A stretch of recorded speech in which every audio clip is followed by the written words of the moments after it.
Bismillah, Assalamualaikum warahmatullahi wabarakatuh.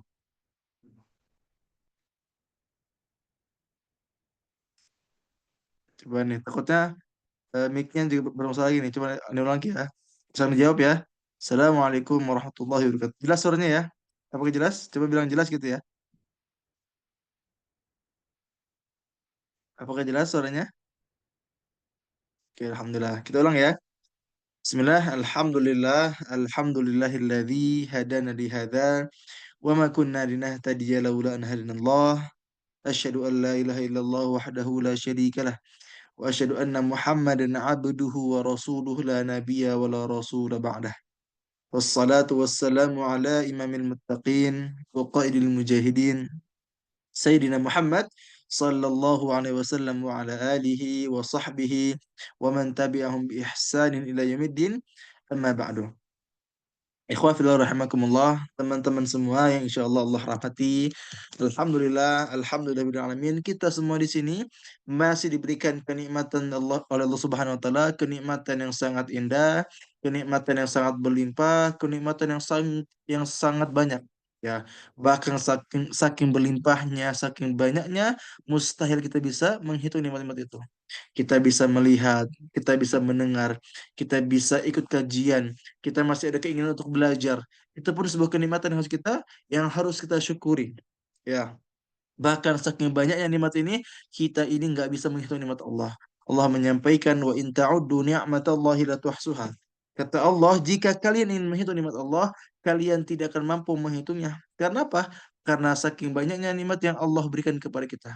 Oleh karena itu, saya ingin mengajak kepada teman-teman semua, mari tingkatkan rasa syukur kita kepada Allah Subhanahu wa taala dengan apa? Yang pertama, dengan memperbanyak memuji Allah Subhanahu wa taala, dengan memperbanyak zikir. Subhanallah, Alhamdulillah, wa la ilaha illallah, wallahu akbar. Lalu yang kedua, dengan apa? Dengan menggunakan tubuh kita ini dengan hal-hal yang mendekatkan diri kita kepada Allah Subhanahu wa taala. Kita punya mata, kita melihat apa-apa yang dihalalkan dan menjauhkan apa-apa yang diharamkan. Kita punya tangan, kita memegang apa-apa yang dihalalkan dan menjauhkan apa yang dilarangnya. Kita punya kaki, kita melangkahkan kaki ke tempat-tempat yang halal bukan yang haram dan seterusnya. Jadi kita menggunakan semua tubuh kita ini untuk lebih taat kepada Allah Subhanahu wa taala. Dan insya Allah bagi antum semua di sini adalah orang-orang yang senantiasa bersyukur. Karena Masya Allah ya, walaupun antum mungkin di tengah kesibukan antum, tapi antum masih bisa berusaha, ya pengen berusaha menuntut ilmu walaupun secara online. Ya, dan Alhamdulillah, semoga dengan adanya kajian ini kita pun bisa mendapatkan ilmu yang bermanfaat dan bisa kita amalkan di kehidupan kita insya Allah. Oke, teman-teman semua yang insya Allah Allah rahmati, tema kita adalah rahasia sukses dalam proses menghafal Quran. Ya, walaupun pada kajian ini yang hadir nggak begitu banyak, nggak apa-apa. Cuma Masya Allah luar biasa atas antusias antum. Ya, Alhamdulillah kajian ini masih terus kita langsungkan. Dan kalaupun misalnya nanti di pertemuan kedua antum pun nggak bisa hadir, jangan khawatir. Karena insya Allah ada apa? Ada rekamannya. Jadi nggak perlu khawatir ya, karena insya Allah ada rekamannya. Sebelum kita mulai, mungkin Ani izin ini ya, untuk taaruf dulu ya. Izin untuk memperkenalkan diri terlebih dahulu. Perkenalkan, nama Ana Muhammad Asadullah, biasa dipanggil Asad. Ya, untuk kelahiran, Anda tempat lahir di mana? Di Sukabumi, tanggal 13 Desember 2001. Untuk pendidikan, Anak TK di TK ITS Darus Sukabumi, SD di SD Temerin di Bogor, SMP di SMP TSK Sukabumi, dan SMA di Pondok Pesantren Terpadu Darul Quran Mulia di Bogor. Sibukannya apa? Yang pertama kuliah ya. Alhamdulillah sedang kuliah di semester akhir di Turki, lebih tepatnya di kota Igdir, di kampus Igdir University. Untuk kesibukan lainnya pun mengajar ya, mengajar online di Khadimul Quran. Jadi dia punya lembaga namanya Khadimul Quran. Lembaga ini sudah kami jadikan sejak 2021 akhir sampai hari ini sudah berjalan hampir 4 tahun. Alhamdulillah kelas kita masih terus berjalan yang sudah diikuti ribuan santri, dan per hari ini aja ada sekitar 110 santri yang aktif belajar, dan juga ada 24 pengajar yang mengajar di Khadimul Quran. Ya, lalu konten kreator dakwah ya, ini pun menjadi konten kreator dakwah ya di @asadullah ya, silakan di follow ya, silakan di follow dulu insya Allah, akunnya bermanfaat buat kita semua insya Allah. Dan terakhir Anda pun juga punya kesibukan menulis buku. Alhamdulillah sudah menerbitkan 7 buku ya. Insya Allah nanti untuk info-info lengkapnya bisa dilihat aja di akun Instagram Anda di @asadullah. Oke, kita mulai ya. Silakan disiapkan alat tulisnya, jangan sampai ada yang terlewat karena insya Allah setiap yang disampaikan dari ilmu dan bisa bermanfaat buat kita semua, buat antum, buat ana, dan buat kita semua insya Allah ini bermanfaat insya Allah. Bismillah. Oke, pembahasan pertama yang pengen dibahas ya. Jadi kan nanti ya insya Allah di kajian ini ya insya Allah akan ada banyak pembahasan ya. Ada sekitar beberapa pembahasan yang kita lihat ya. Ada sekitar 8 pembahasan. Nah, ini yang pertama nih. Ya. Yang pertama adalah pembahasan terkait apa? Tentang 8 alasan utama kenapa harus menghafal Quran. Oke, sebelum kita mulai, ya, kenapa sih kita harus tahu ini? Ya, kenapa? Buat meyakinkan hati kita untuk menekankan komitmen dalam hati kita. Karena gini, banyak orang yang afan ya, maaf, yang banyak menghafal Quran, ya dia menghafal ziyadah sampai 30 juz, ya. Atau dia ziyadah berusaha menghafal Quran, ya. Tapi dia ini nggak tahu alasan utama kenapa harus menghafal Quran. Nah, ketika mereka nggak tahu alasannya, mereka nggak tahu landasannya, akhirnya apa? Mereka nggak istiqomah.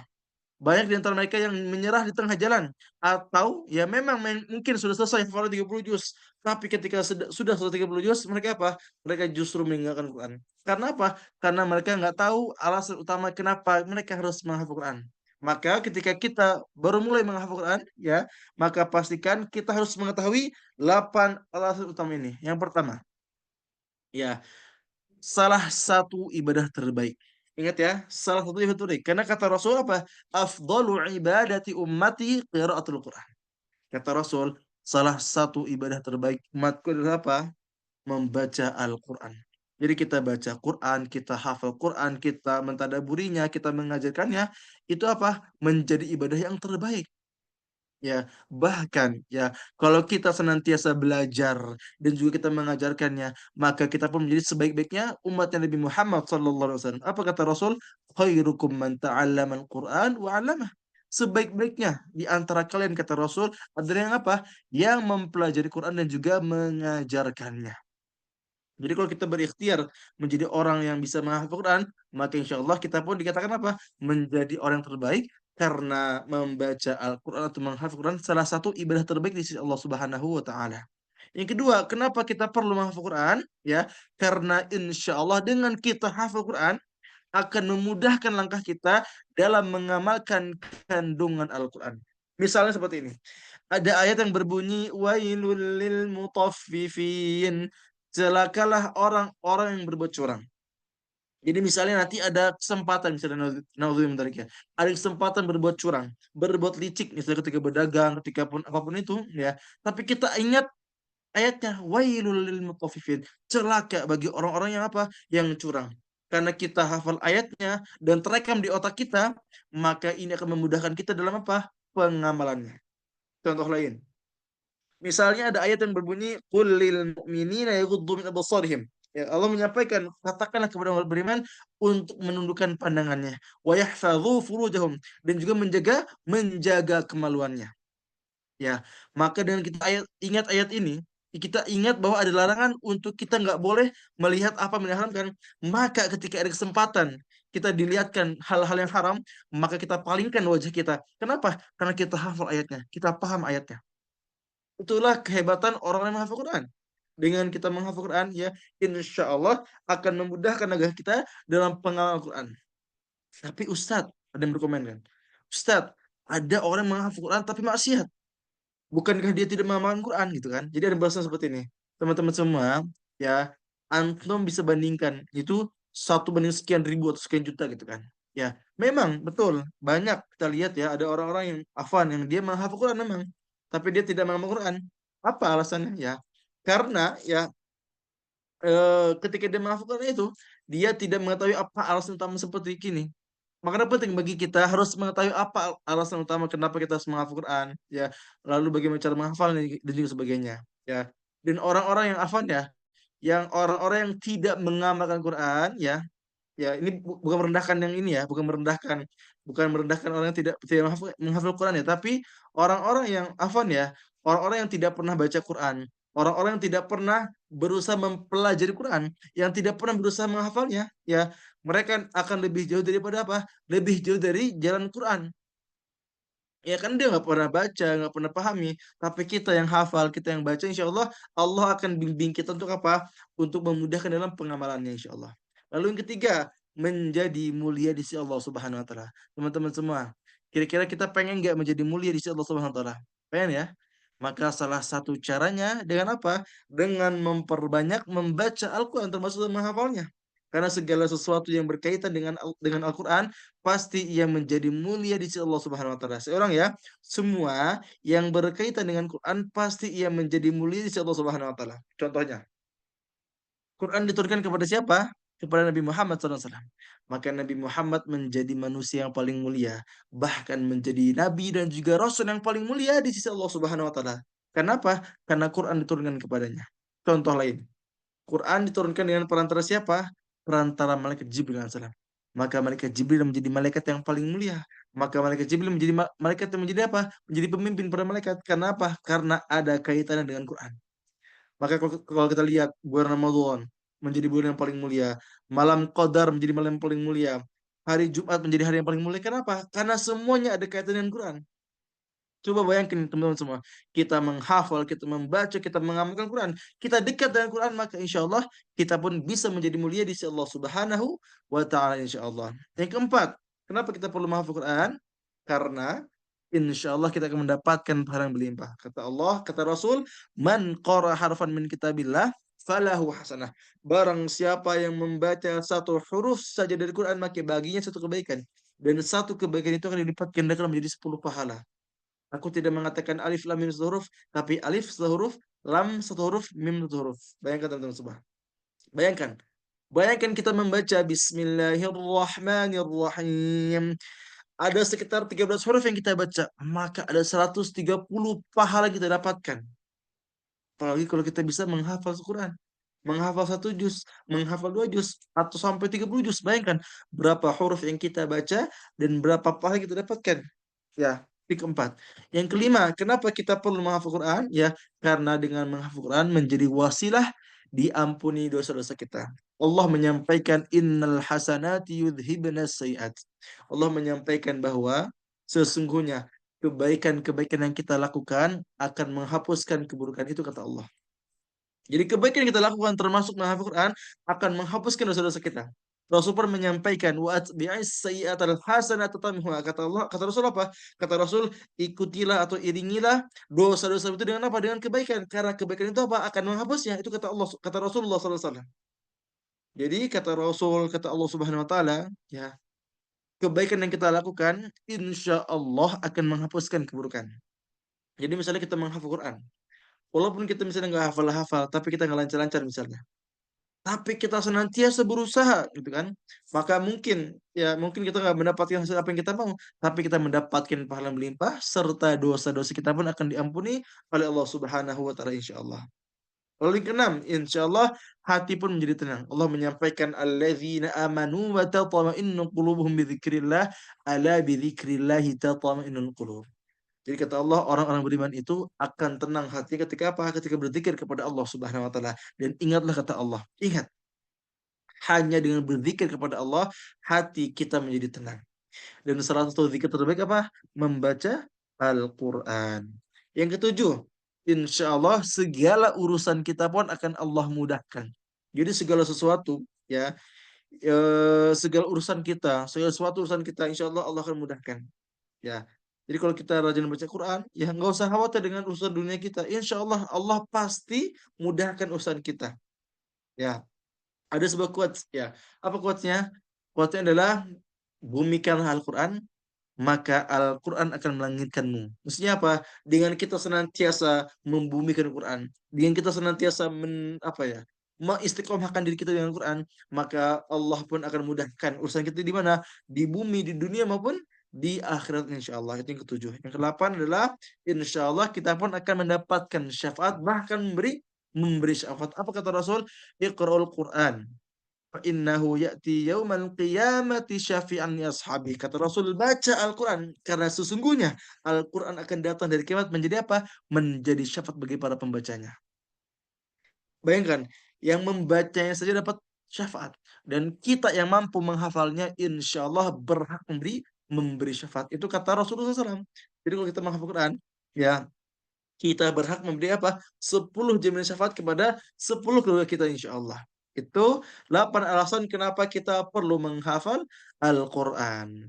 Berikutnya, yang kedua, ya, pembahasan kedua yang kita bahas adalah tentang mindset yang harus diubah ketika menghafal Quran. Ya, jadi di sini akan ada mengutip beberapa mindset ya yang harus kita ubah ketika kita menghafal Al-Quran. Jangan sampai kita menghafal Al-Quran tapi kita masih ada mindset seperti ini. Jelas ya? Yang pertama, sukses menghafal itu bukan ketika hafal. Ingat, itu yang paling pertama. Jadi jangan sampai kita menjadikan hafal itu sebagai tujuan kita. Ya, tujuan kita bukan hafal, tapi apa? Istiqomah bersama Al-Quran. Tujuan kita apa? Untuk bisa dekat dengan Al-Quran, untuk dekat dengan Allah Subhanahu wa taala, itu tujuan kita. Ya, Allah menyampaikan ya ayuhan nasu qad ja'atkum mau'izatun min rabbikum wa syifaa'un lima fi sudur wa hudaw wa rahmatul lil mu'minin. Allah menyampaikan wahai manusia, telah datang kepada kalian itu Al-Qur'an sebagai apa? Syifa, obat bagi hati kalian. Ya, sorry. Syifa'ul linnas ya, sebagai syifa bagi manusia ya. Mau'izatun min rabbikum. Awalnya apa? Menjadi apa? Menjadi nasihat bagi kalian. Jadi kata Allah itu tujuan Quran betulnya apa? Ya ayyuhan nasu qad ja'atkum mau'izatun min rabbikum. Jadi yang pertama itu apa? Menjadikan Quran sebagai apa? Mau'izah, sebagai nasihat. Wa syifaa'un lima fis sudur, menjadi apa ya? Menjadi obat bagi hati, bagi dada. Ya. Wa huda wa rahmatul mu'minin, dan juga hidayah serta rahmat bagi orang-orang beriman. Jadi tujuan Quran diturunkan bukan untuk dihafal saja, tapi yang paling utama apa? Menjadikan Quran sebagai apa? Sebagai mau'izah, sebagai nasihat.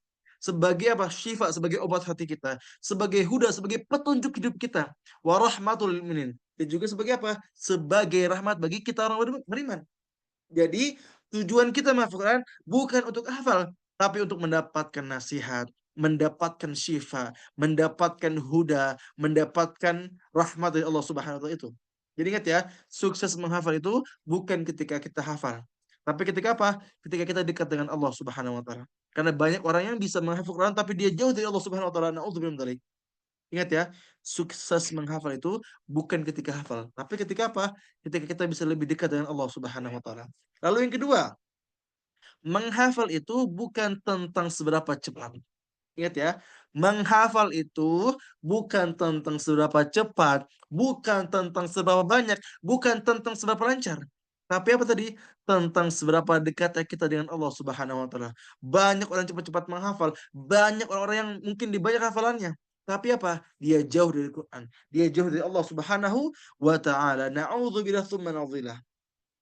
Ya, Allah pun menyampaikan la tuharrik bihi lisanaka lita'jala bih. Wahai Nabi Muhammad, janganlah kamu gerakkan lidahmu itu untuk apa? Untuk cepat-cepat menguasai atau menghafal Quran. Inna alaina jama'ahu Qur'an. Karena sesungguhnya kamilah yang akan mengumpulkan Quran itu di dalammu. Jadi pada suatu ketika Rasul pernah ingin tergesa-gesa dalam menghafal Quran. Maka Allah mengarahkan Nabi Muhammad SAW untuk tidak terburu-buru. Allah pun menyampaikan fata'ala Allahul malikul haqq wa la ta'jal bil Quran. Kata Allah, jangan terburu-buru dengan Al-Quran. Jangan tergesa-gesa dengan Al-Quran. Itu kata Allah. Maksudnya apa? Jangan terburu-buru dalam menghafalnya, jangan terburu-buru dalam mempelajarinya, jangan terburu-buru dalam memurojaahnya. Karena apa? Karena menghafal Quran itu bukan tentang seberapa cepat kita menghafal, bukan tentang seberapa banyak yang kita hafal, tapi tentang apa? Tentang seberapa istiqomah kita bersama Quran.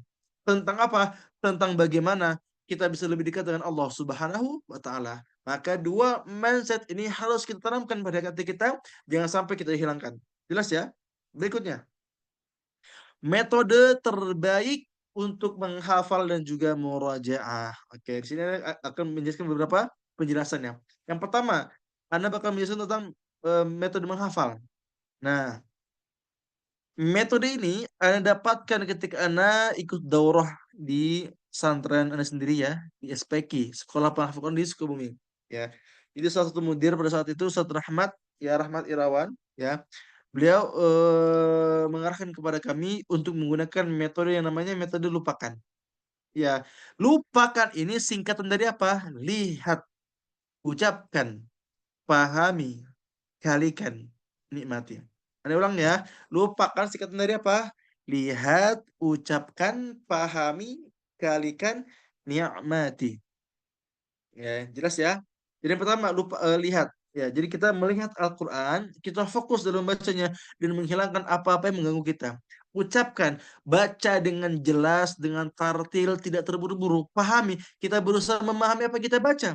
Banyak orang yang menghafal Quran tapi dia nggak paham. Maka kita harus menjadi apa? Harus menjadi orang terdepan. Kita bisa menghafal sambil berusaha memahami apa yang kita hafal. Kalikan kita baca ulang-ulang kali. Seperti metode pada umumnya, ya kita ulang mungkin per ayat kita ulang mungkin 30 kali atau kalau kebanyakan mungkin 10 kali, kalau kebanyakan mungkin boleh 5 kali. Karena tiap orang tuh beda-beda ya teman-teman semua ya. Ada orang yang misalnya afwan ya, 1 kali baca langsung hafal, ada seperti itu. Ada yang butuh misal 20 kali baru hafal, ada seperti itu. Ada yang 30 kali baca baru hafal. Nah, maka disesuaikan dengan kemampuan kita. Kita, mampukan atau, apa ya, kita lihat kemampuan kita bagaimana kita bisa menghafal, ya. Ada yang cepat menghafal dan ada yang lambat ya. Kalau mungkin lambat mungkin diperbanyak, untuk pengulangannya. Yang terakhir nikmati. Jadi kita menikmati prosesnya, kita berusaha apa, kita berusaha, menikmati ayat-ayatnya. Jadi banyak orang yang apa ya, ketika dia menghafal Quran, dia nggak menikmati prosesnya dan juga nggak menikmati ayat yang dibaca. Padahal ya, kita punya hidayah menghafal Quran adalah sebuah nikmat yang sangat luar biasa. Kenapa nikmat? Karena nggak semua orang pengen hafal Quran, betul nggak? Nggak semua orang pengen hafal Quran. Jadi nikmatilah itulah hidayah itu. Kita bersyukur kepada Allah Subhanahu wa taala karena kita mendapatkan nikmat yang sangat luar biasa. Lalu juga kita harus senantiasa menikmati, berusaha menikmati ayat yang kita baca. Ini ayat ini buat kita loh gitu ya. Ini ayat diturunkan kepada kita untuk apa? Kita baca, kita hafalkan, kita nikmati. Ya, jadi apa yang membedakan metode ini ya dengan metode-metode lainnya, di metode ini kita dituntut untuk memahami dan juga menikmati. Maka silakan bagi teman-teman yang sedang menghafal, bisa pakai Quran terjemah atau Quran yang, terjemah per ayat itu bagus juga tuh, buat kita berusaha bisa memahami bahasa Arab yang kita baca, itu lebih bagus. Ya ini tentang metode menghafal. Jadi kita, apa namanya, mengedepankan yang namanya memahami dan juga menikmati prosesnya, gitu ya. Terus bagaimana untuk cara cara menghafalnya, untuk, langkah-langkahnya? Yang pertama gini, yang pertama antum baca dulu 1 halaman, misalnya, "Innal ladzina kafaru sawa'un 'alaihim a'andzartahum am lam tundzirhum la yu'minun." Sampai bawah, antum baca tuh bahasa Arabnya. Setelah baca bahasa Arabnya, baca artinya. Artinya apa? Sesungguhnya orang-orang kafir itu gini gini gini sampai bawah baca. Antum habis itu apa? Setelah itu antum berusaha pahami, oh ayat ini, halaman ini membahas tentang ini, gitu kan. Nah setelah antum bisa membayangkan apa ya, secara gambaran besarnya ya, jadi antum habis itu menghafal per ayat ya. Jadi ulang-ulang misalnya ulang ayat pertama, "Innal ladzina kafaru sawa'un 'alaihim a'andzartahum am lam tunzirhum la yu'minun." Pertama, lanjut yang kedua, "Innal ladzina kafaru sawa'un 'alaihim a'andzartahum am lam tunzirhum la yu'minun." Yang ketiga sampai yang kelima kali. Nah, setelah antum ulang-ulang 3 kali atau 5 kali, antum coba tutup Qurannya, antum hafalkan seperti biasa, gitu ya. Lalu setelah itu baru lanjut ke ayat berikutnya sampai 1 halaman, gitu ya. Jadi ingat yang apa, yang harus kita pahami apa, kita harus berusaha menikmati, memahami, dan juga membaca dengan tartil ketika proses menghafalkan seperti itu. Jelas ya? Semoga bisa dipahami. Lalu, nah sekarang metode murojaah. Kalau tadi metode menghafal ya, sekarang pun Anda akan menjelaskan tentang 4 metode murojaah. Yang pertama, murojaah bin nazar. Jadi murojaah dengan melihat Quran. Jadi sempurna membaca Quran, jadi full membaca Quran. Jadi tanpa apa, tanpa tanpa apa ya, jadi full, benar-benar melihat Quran gitu ya, gitu ya. Ada yang kedua, murojaah bil ghaib. Jadi kita tanpa membaca Qurannya. Jadi kita, baca Quran afwan, membaca Quran tapi tanpa melihat. Ya, dan bil ghaib ini dibagi menjadi 3. Yang pertama, murojaah kepada diri sendiri, yaitu ketika antum punya waktu kosong misalnya ba'da asar, ada waktu kosong. Antum baca tuh, antum baca sambil sambil murojaah. Atau yang kedua, murojaah dengan guru antum. Jadi ketika antum sudah melancarkan hafalan, antum setorkan murojaah ke mana? Ke guru antum ataupun kepada teman antum. Yang ketiga, murojaah kepada Allah Subhanahu wa taala. Ketika apa? Ketika salat. Jadi kita bayangkan, Allahu Akbar. Kita baca hafalan kita, ya. Kita bayangkan kita sedang menyetorkan murojaah kita, menyetorkan hafalan kita kepada Allah Subhanahu wa taala. Ya, yang paling rekomen apa? Paling rekomen adalah ketika tahajud, antum bangun malam. Antum baca hafalan antum. Insya Allah antum akan dimungkinkan. Jadi gitu ya. Jadi murojaah bil ghaib dibagi jadi tiga. Yang pertama, murojaah kepada diri sendiri.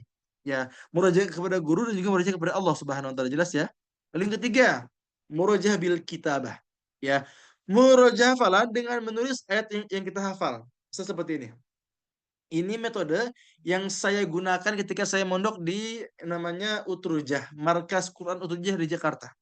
Ya, bagaimana metodenya? Ya, ini pertama gini, kita lancarkan per satu atau dua halaman. Ingat ya, lancarkan satu sampai dua halaman, benar-benar lancar. Setelah lancar, kita tuliskan ayat itu atau dua halaman itu di buku khusus, ya, tanpa melihat. Jadi benar-benar nulis Quran tanpa melihat. Dan itu dilakukan ya sampai antum selesai.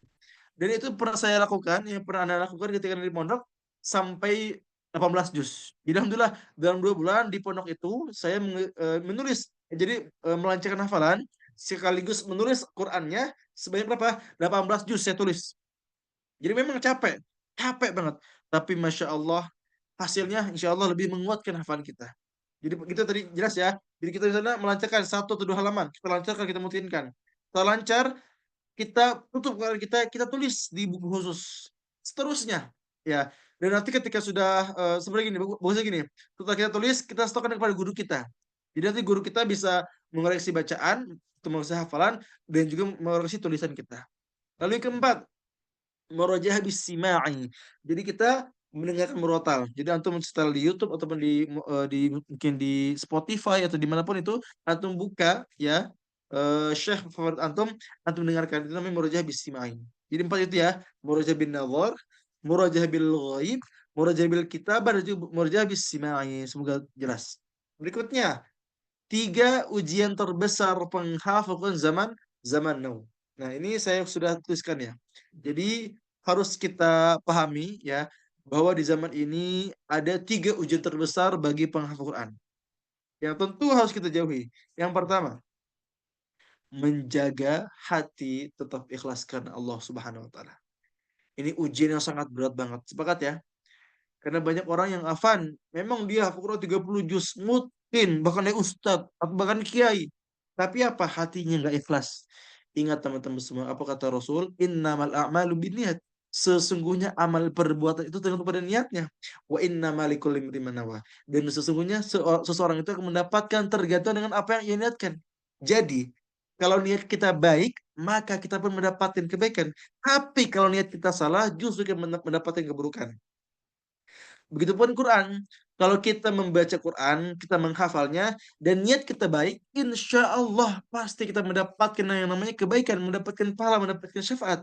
Tapi kalau kita nggak ikhlas, kalau niat kita salah, maka justru kita mendapatkan keburukan. Karena kata Rasul, apa kata Rasul? Wal Qur'anu hujjatul laka aw alik.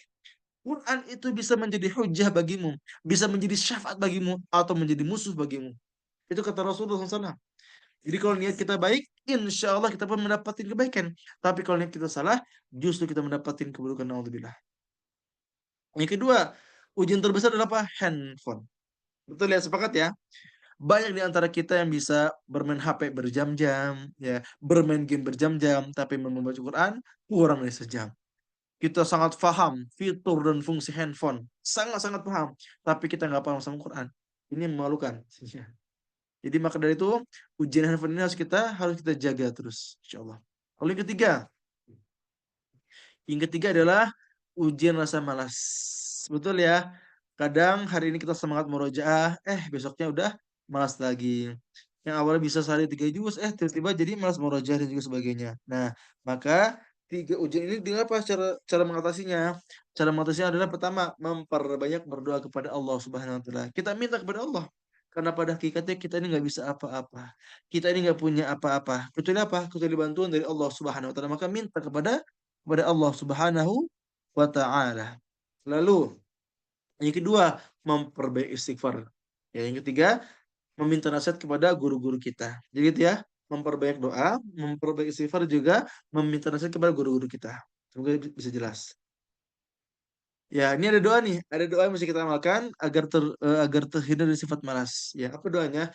Allahumma inni a'udzubika minal ajazi wal kasal wal jubni wal harami wal bukhl wa a'udzubika min adzabil qabri wa min fitnatil mahya wal mamat. Ya Allah, aku berlindung kepadamu dari kelemahan, rasa malas, rasa takut, kejelekan di waktu tua, dan sifat kikir. Dan aku juga berlindung kepadamu dari siksa kubur serta bencana kehidupan dan kematian. Hadis Bukhari dan juga Muslim. Oke. Berikutnya, Anda pengen melanjutkan ya? Sepertinya ya, juga ini mohon maaf nih untuk pertemuan kan. Awalnya kan kita akan dibuat ya dua pertemuan ya. Cuman sepertinya Anda pengen coba menjadi satu pertemuan aja. Kenapa? Karena qadarullah, ini kan pasti di Turki ya. Qadarullah Anda sudah ada masalah. Ya ada masalah di mana KTP Turki Anda lagi bermasalah jadi nggak bisa diperpanjang. Jadi besok Anda harus pergi ke Indonesia. Ya, jadi takutnya menunggu waktu lain untuk mencari waktunya. Sepertinya ahsannya untuk pertemuan ini kita apa ya? Kita langsungkan ya. Yang awalnya ada dua pertemuan, insya Allah kita langsung satu pertemuan aja, gitu ya. Semoga antum ridho, semoga antum bisa pahami karena kedua ini ada masalah yang tidak bisa apa namanya? Tidak bisa dipikirkan sebelumnya kan. Jadi benar-benar mendadak banget. Jadi besok banget, besok sore Anas harus pulang ke Indonesia, ya. Mohon doa teman-teman semua, semoga dimudahkan, dilancarkan segala urusan Anda insya Allah, ya. Jadi kita langsung ini ya, langsung mulai aja ya tentang poin berikutnya, yaitu tentang apa? Tentang langkah-langkah agar menghafal Quran dan juga meroja kita terasa nikmat. Ya, pasti salah satu tujuan kita atau apa yang kita harapkan adalah kita pengen menghafal Quran, kita pengen murojaah dengan terasa nikmat, ya.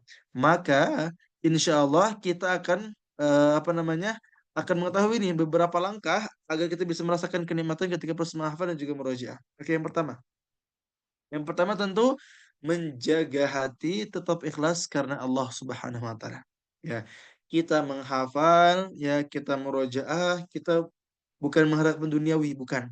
Bukan mengharapkan pujian, bukan. Tapi kita mengharapkan yang namanya apa? Ridho Allah Subhanahu wa taala. Ya. Ada sebuah kalam dari Imam Utsman bin Affan, Sayyidina Utsman bin Affan.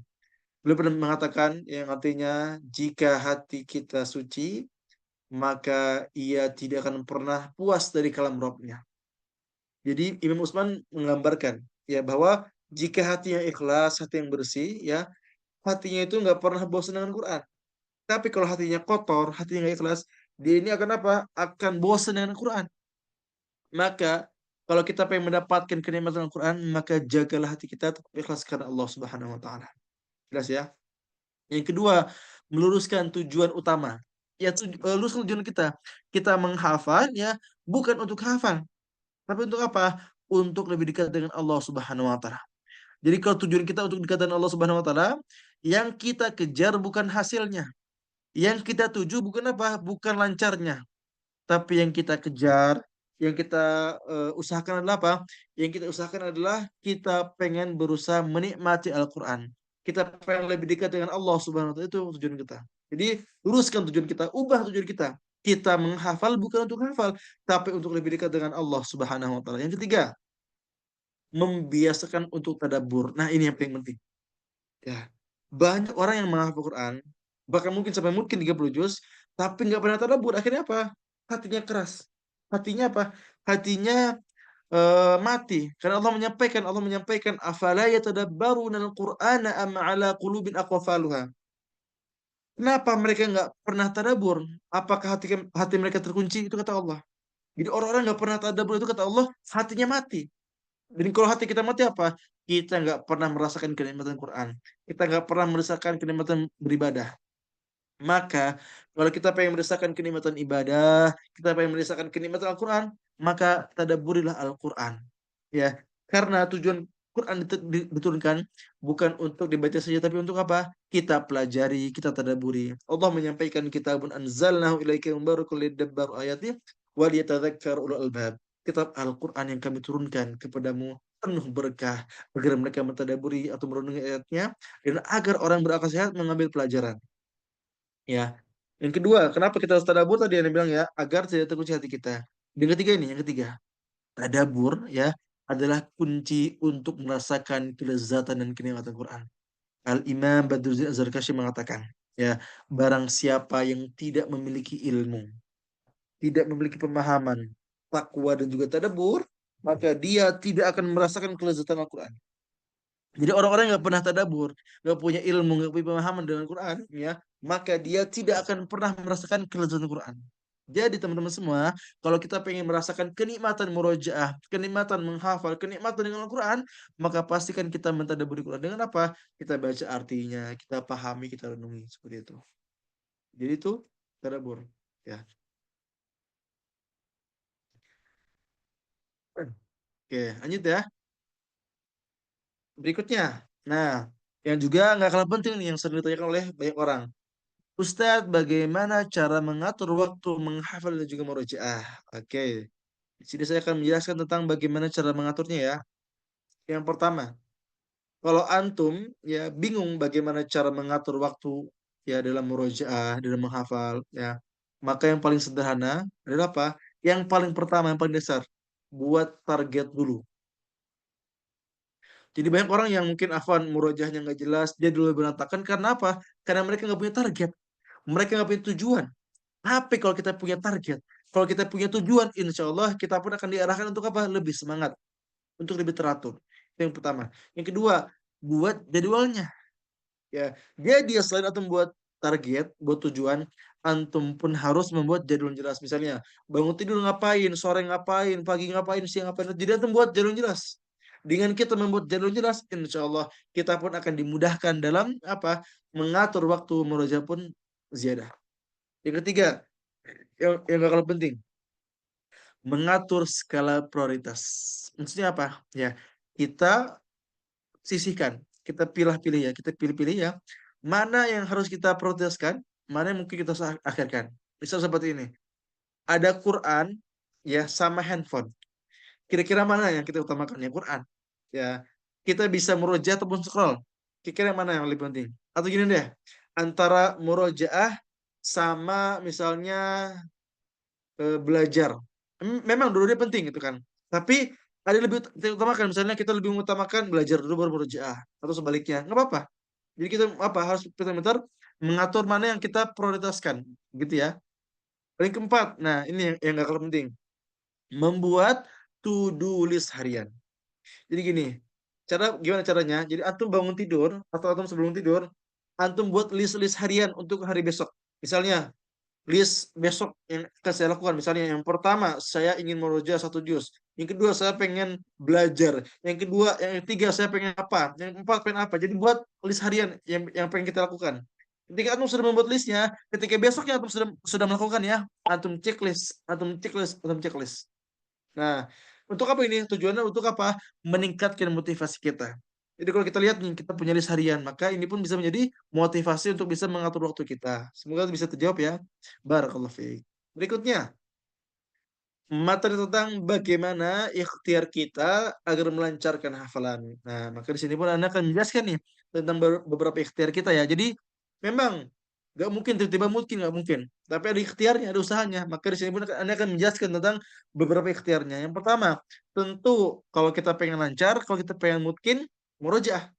Ya, nggak ada cara selain murojaah. Kalau kita pengen lancar, kalau kita pengen mungkin, maka murojaah. Ya. Lalu yang kedua, membiasakan diri untuk tahajud. Jadi kalau kita misalnya sekarang, aduh berantakan hafalannya, susah murojaah, kita nggak lancar-lancar, nggak nimat-nimat, mungkin kita nggak pernah bangun tahajud. Coba kita hitung, seminggu berapa kali kita tahajud? Apakah sering? Atau nggak pernah sama sekali?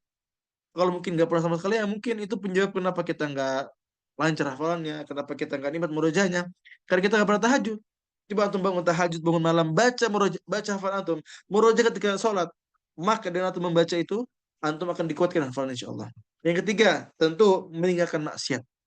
Karena maksiat dan ilmu itu secara ilmunya itu tidak tidak akan apa, tidak akan tercampur, ya. Karena ada syair yang terkenal dari Imam Syafi'i. Apa syairnya? Syakautu ila waqi'in su'a hifdhi fa arsyadani ila tarkil ma'asi wa akhbarani bi anna al-'ilma nurun wa nurullahi la yuhdi li 'asi. Apa kata Imam Syafi'i? Imam Syafi'i mengatakan, aku mengadukan kepada guruku Imam Waqi' atas buruknya hafalanku.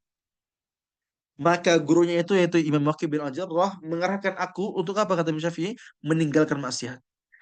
Karena ilmu adalah cahaya dan cahaya Allah tidak akan diberikan kepada ahli maksiat. Itu kata siapa? Kata Imam Syafi'i. Jadi disampaikan bahwa ilmu adalah cahaya, ya termasuk Quran. Quran sumber ilmu dan ilmu itu tidak diberikan kepada apa? Para pemaksiat. Maka kalau kita pengen lancar hafalannya, maka apa? Tinggalkan segala jenis kemaksiatan seperti itu. Jelas ya? Semoga terjawab barakallahu fik. Oke. Yang keempat, tentu kita pun harus senantiasa apa? Memperbanyak berdoa kepada Allah Subhanahu wa taala. Karena pada hakikatnya kita ini nggak bisa apa-apa, kita ini nggak punya apa-apa kecuali bantuan dari Allah Subhanahu wa taala. Kita bisa menghafal bukan karena kita sendiri, kita bisa mutkin bukan karena kita sendiri. Bahkan kita bisa taat bukan karena kita sendiri. Ya, atau bahkan lagi nih, kita masuk surga bukan karena amal kita, tapi karena siapa? Karena ridho dan rahmat Allah Subhanahu wa taala. Maka kalau kita pengen mungkin, ya kita pengen lancar, kejar ridhonya Allah Subhanahu wa taala dengan apa? Dengan memperbanyak berdoa kepadanya. Allah menyampaikan uda'uni astajib lakum. Berdoa kepadaku maka pasti aku yang jawab, itu kata Allah. Allah pun menyampaikan ujibu da'watad da'i idza da'an. Aku akan mengabulkan doa hamba-Ku apabila mereka meminta. Itu kata Allah Subhanahu wa taala. Maka kalau kita pengen berdoa, kalau kita ada keinginan, maka berdoalah kepada Allah Subhanahu wa taala. Jadi gitu ya, murojaah sebaik mungkin, membiasakan untuk tahajud, meninggalkan maksiat, lalu memperbaiki doa. Apa doanya Ustaz? Oke, doanya yang kita amalkan ya. Nih, Anda kirim ke antum ya. Ya, di grup Anda mengirimkan ebook ya atau PDF ya. Apa namanya? Kumpulan doa seputar menghafal Quran ya. Di situ ada beberapa ebook yang bisa antum dapatkan. Doa yang bisa antum dapatkan. Ada sekitar coba Anda lihat ya. Ada 11 doa, ya. Ada 11 doa yang bisa antum amalkan. Ya, silakan diamalkan, dibaca, ya insyaallah dengan doa-doa itu ya antum akan mendapatkan yang namanya lancarnya hafalan, ya mungkin hafalan insyaallah. Gitu ya. Barakallahu fikum. Semoga bermanfaat. Silakan ada pertanyaan? Silakan bagi teman-teman semua yang mau bertanya ataupun kalaupun sekarang nggak bisa bertanya, boleh di grup ya. Atau kalau sekarang nggak bisa buka mic, boleh ditulis aja silakan. Silakan bagi teman-teman semua yang mau bertanya, silakan disampaikan ya.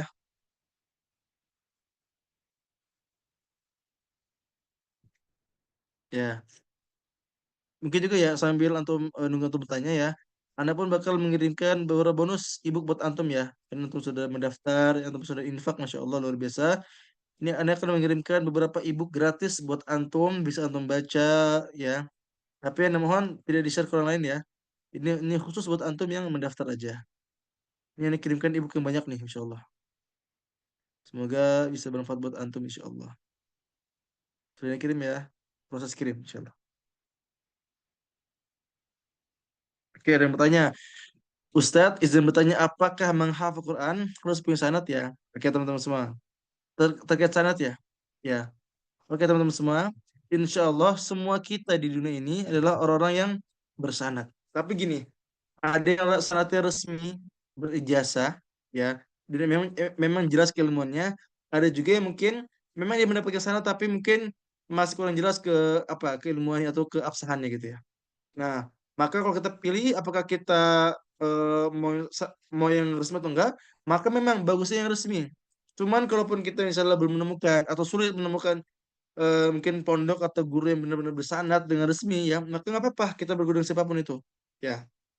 Tapi sekarang pun ya banyak kok insya Allah yang sudah jelas keilmuannya, sudah jelas bagaimana sanatnya dan sebagainya. Jadi kalau ditanya seperti ini, apakah harus bisa sanad? Memang harus bisa sanad. Dan insya Allah sebenarnya kita semua pun di sini bisa sanad. Karena sanad itu ilmu yang bersambung kepada siapa? Kepada Rasulullah SAW. Ya, jadi Rasul belajar kepada siapa? Kepada Malaikat Jibril alaihissalam. Ya, lalu Rasul pun mengajarkan kepada sahabat, sahabat kepada tabi'in, tabi'in kepada tabi'in sampai sekarang pada sahabat, pada apa namanya tabi'in sampai sampai sekarang guru-guru kita itu apa ada syaratnya. ada tingkatan ilmunya. Ya. Jadi kalaupun tanya seperti ini maka jawabannya ya kita harus punya sanad. Ya, itu yang kalau bagusnya. Cuman kalau mungkin kita tidak menemukan ya, tidak menemukan dari lingkungan kita yang mungkin tidak bersanad resmi, ya maka itu pun tidak masalah insya Allah. Itu ya. Silakan nama pertanyaan lagi terkait menghafal. Insya Allah Anda usahakan jawab ya. Juga mohon doanya teman-teman semua ya. Insya Allah Anda besok akan melakukan perjalanan dari Turki ke Indonesia. Mohon doanya semoga dimudahkan, dilancarkan. Dan juga mohon maaf ya karena untuk pertemuannya yang seharusnya dua pertemuan jadi Anda sempitkan menjadi dua, jadi satu pertemuan aja.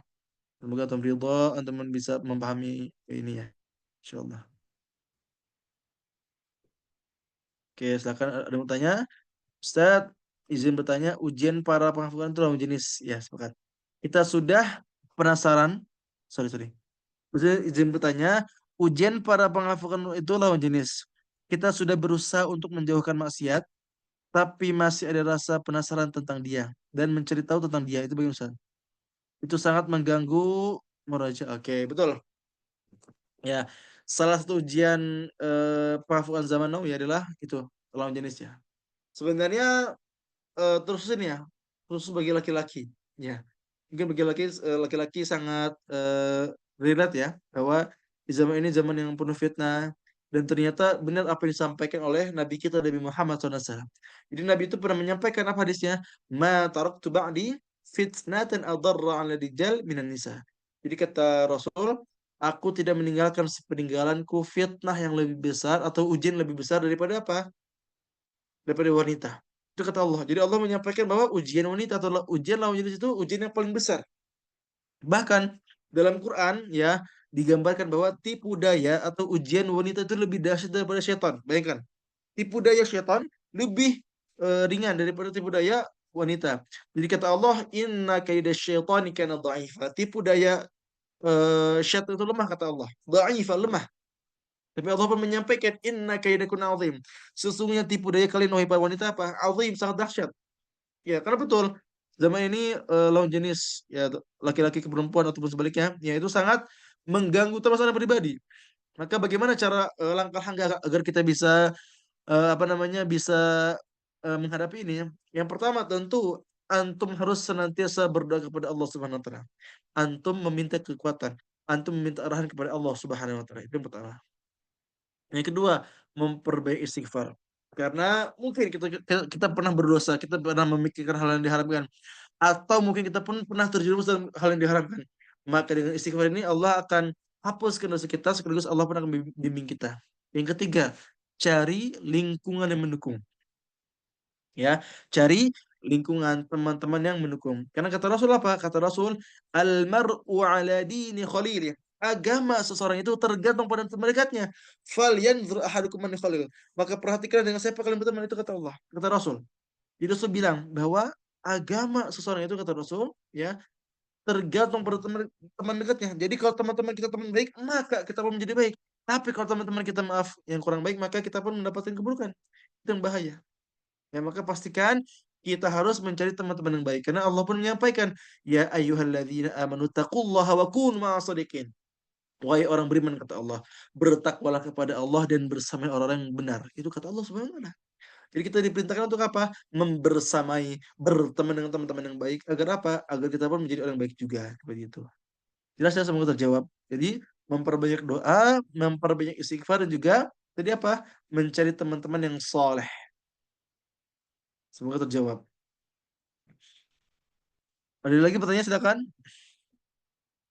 Ustadz, saya punya teman penghafal Quran, Qori 30 juz, tetapi dia suka pacaran. Apakah itu termasuk istidraj? Oke. Jadi teman-teman semua, ya, kalau kita menemukan, ya misalnya ada teman kita atau mungkin ustadz kita gitu ya, ataupun siapapun itu, ya dia tuh penghafal Quran, hafid 30 juz, dia mungkin. Apakah dia istidraj? Ya, maka tugas kita bukan menilai seseorang. Ingat ya, tugas kita bukan menilai seseorang. Mungkin di balik maksiat dia, ya, mungkin dia sering beristighfar, mungkin ada ribuan istighfar yang dia baca setiap harinya. Mungkin ada ribuan halaman yang dia baca setiap harinya, ya. Dan mungkin ada permintaan taubat yang dia baca setiap harinya. Kita nggak tahu itu. tugas kita apa? Tugas kita berhusnudzan. Ya, masalah penilaian itu bukan urusan kita, tapi urusannya siapa? Urusannya Allah Subhanahu wa taala. Tetapi kalau kita yang merasakan, maka kita boleh menuntut sendiri. Misalnya kita gini, kita tahu nih, kita sudah afwan, kita sering bermaksiat, kita sering misal ada pacaran dan sebagainya, tapi Allah masih melimpahkan kenikmatan. Maka khawatirlah itu istidraj atau, kenikmatan yang, azab yang tertunda. Jadi Allah tuh memang memberikan apa, memberikan kenikmatan, memberikan, kesenangan, tapi nanti di akhirat kelak Allah akan limpahkan azab yang berlimpah gitu ya. Maka kalau kita yang merasakan, maka boleh meniru, tapi kalau orang lain, ya kita nggak boleh. Misalnya kita lihat nih, ada orang hafiz Quran mungkin 30 juz, ya dia baik kenikmatan, tapi dia pacaran, dia dia bisa maksiat, apakah dia istirahat? Wallahu a'lam bishawab. Ya mungkin di balik maksiat dia ada istighfar yang ribuan kali dibaca, ada permintaan taubat yang senantiasa dia minta tiap detiknya, dan mungkin juga ada ribuan halaman yang dia baca tiap harinya. Jelas ya? Semoga bisa terjawab. Berikutnya, Assalamualaikum Ustaz. Jika seorang penghafal Quran diuji dengan kondisi perekonomian keluarga. Perekonomian berasal dari keluarga yang miskin atau kedua orang tua yang bekerja untuk makan saja tidak cukup. Dia selama ini menghafal sendiri dan tidak bisa ikut lembaga memberi kafalah guru untuk Quran. Dan di saat ini sudah hafal sekitar 10 juz. Bagaimana pendapat Ustaz? Apa saran-saran solutif yang bisa dilakukan agar tetap bisa menghafal Quran di kondisinya seperti itu? Oke. Kalau memang tidak bisa ditemukan, memang ada apa namanya, ada uzur ya, ada izin yang bisa memperbolehkannya. Tapi memang ahsannya, bagusnya adalah apa? Kita cari guru untuk apa? Karena gini teman-teman semua. Kalau kita nggak ada guru, ada tiga keburukan yang kita dapatkan. Yang pertama, bacaan banyak salahnya. Yang kedua, hafal berantakan. Yang ketiga, kita mudah putus asa. Ini ulang ya. Tiga resiko yang kita dapatkan kalau kita nggak ada guru. Yang pertama, bacaan kita yang salah karena nggak ada yang benerin. Yang kedua, kita berantakan hafalannya karena nggak ada guru yang mengarahkan. Yang ketiga, kita mudah putus asa karena nggak ada motivator. Tapi kalau memang nggak ada guru, memang susah nyari guru atau mungkin karena masalah ekonomi, maka ya silakan aja. Ya mungkin cari teman aja, cari teman ya via online gitu kan, yang bisa menyemangkan kita gitu ya. Semoga terjawab. Barakallahu fiik. Ustaz, apakah boleh kumpulan doanya di print? Boleh, silakan di print. Ini bahkan semua ibu kalian yang kirim di grup ya, silakan boleh di print, silakan. Tapi maaf ya, tidak boleh tidak boleh disebarluaskan itu ya. Silakan ada mau bertanya lagi, silakan. Yang mau bertanya seputar menghafal, seputar meroja, silakan disampaikan. Karena mau ada waktunya, silakan disampaikan, dimanfaatkan. Kalaupun nanti di sini nggak bisa nggak ada waktu, bisa di grup, insya Allah aman. Izin bertanya Ustaz, lebih baik memperbaiki makhrajul huruf dulu atau langsung menghafal Quran? Dikarenakan makhrajul huruf masih kurang sempurna. Oke. Kalau misalnya Afwan, yang pertama, kalau bacaannya bener-bener nggak bisa baca Quran, ya maka silakan perbaiki dulu. Tapi kalau udah bisa baca Quran, tapi belum sempurna, silakan sambil menghafal Quran, sambil memperbaiki hafalan antum. Tapi dengan syarat apa? Dengan syarat tidak terburu-buru dalam menghafal dan juga ada guru yang berkompeten untuk memperbaiki bacaan kita. Jadi gitu ya. Jadi yang pertama apa tadi? Kalau bacaan kita benar-benar misalnya apa ya berantakan, kita baca aja nggak bisa. Ya mungkin benar-benar berat lah baca itu. Maka ahsannya bagusnya udah kita fokus kepada tajwid dulu atau kepada eh makhraj huruf dulu gitu ya. Tapi ya kalau kita sudah pandai baca, tapi mungkin ada beberapa huruf yang kita nggak sempurna, maka boleh sambil menghafal, sambil memperbaiki dengan catatan apa? Dengan catatan ya, antum menghafalnya nggak banyak-banyak, sambil ada guru yang membimbing antum. Gitu ya. Semoga terjawab. Barakallahu fiik. Silakan ada yang mau bertanya lagi ya. Silakan nih teman-teman semua, mumpung ada waktu dimanfaatkan. Ustadz, apa yang Ustadz share di grup boleh tidak saya berbagi atau sharing juga teman. Oke. Kalau misalnya antum sampaikan ilmunya boleh. Cuman kalau misalnya apa ya, kalau bentuknya e-book ya atau buku yang dikirim di grup itu, maaf ya, tidak boleh dikirim. Ya, tapi kalau misalnya antum pengen menyampaikan ilmunya, silakan boleh, sangat-sangat boleh. Misalnya antum aneh ngirim ada e-book misalnya tentang apa? Tentang kumpulan kisah teladan, boleh silakan. Ada buku kumpulan doa seputar Al-Quran, boleh silakan. Jadi nggak apa-apa. Kalau misalnya ilmunya aja. Tapi kalau misalnya di-share ke orang lain buku-bukunya, mohon maaf belum bisa ya. Itu ya. Semoga terjawab. Barakallahu fiik.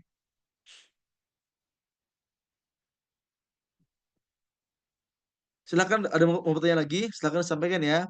Yang mau bertanya atau mungkin pengen menyampaikan apa namanya ceritanya atau mungkin apapun itu silakan disampaikan aja. Kalau emang nggak ada nanti boleh di grup aja ya.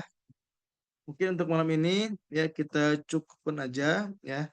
Nanti kalau ada mau bertanya bisa disampaikan di grup insya Allah. Nanti grupnya dibuka ya. Oke, syukran jazakumullah khair barakallahu fikum. Mungkin untuk kajian kita pada malam ini kita tutup dengan baca hamdalah. Alhamdulillahirabbil alamin dan juga doa kafaratul majelis subhanakallahumma wa bihamdika asyhadu an la ilaha illa anta astaghfiruka wa atubu ilaik. Syukran jazakumullah khair barakallahu fikum. Wassalamualaikum warahmatullahi wabarakatuh.